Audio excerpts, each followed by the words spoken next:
Ano bang hanap buhay ang pwede ngayon sa tabi ng mga school?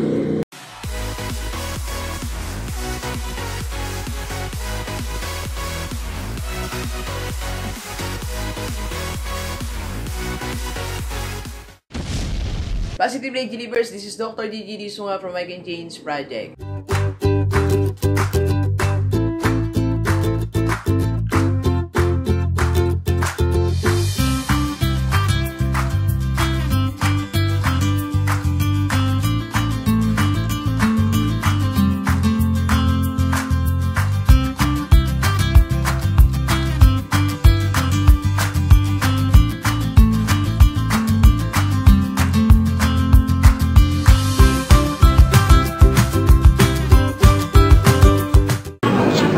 Vendor ng hanggang.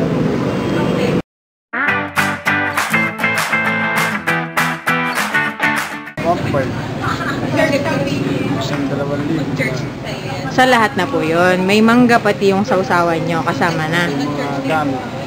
Mga gamit.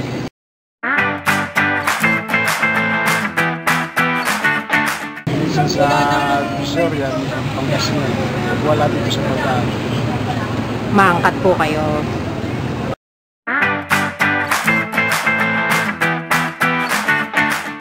Pare-paras, depende sa namumili. Isang 4, 3, 5. 100. Yung pare-paras.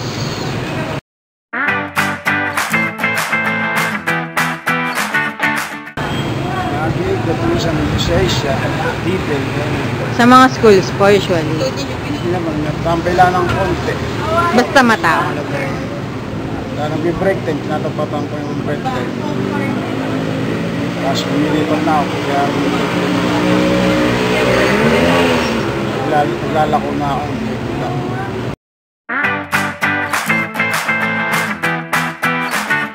Kami nagluluto. Kayo nagluluto.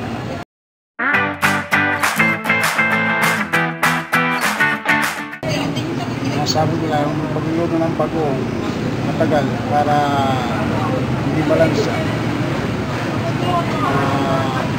4 na oras yung bawat isang niluluto. Maaari maparas, 4 na oras.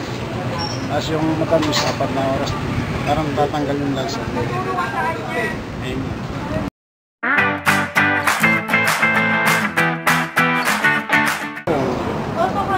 Hindi na umalansa. Masarap yung sabi nila. Ipagkuha naman ako, siyempre, sasabi nila masarap. Kaya marami gusto rin. Mga salon, mga estudyante, kahit sa palengke sa isdahan, marami gusto rin. Kaya lang wala akong permituan. Gusto kaya bisa nahanap nila, hindi nila ako nakikita. Bisa nakakasulog mo na lang nila ako.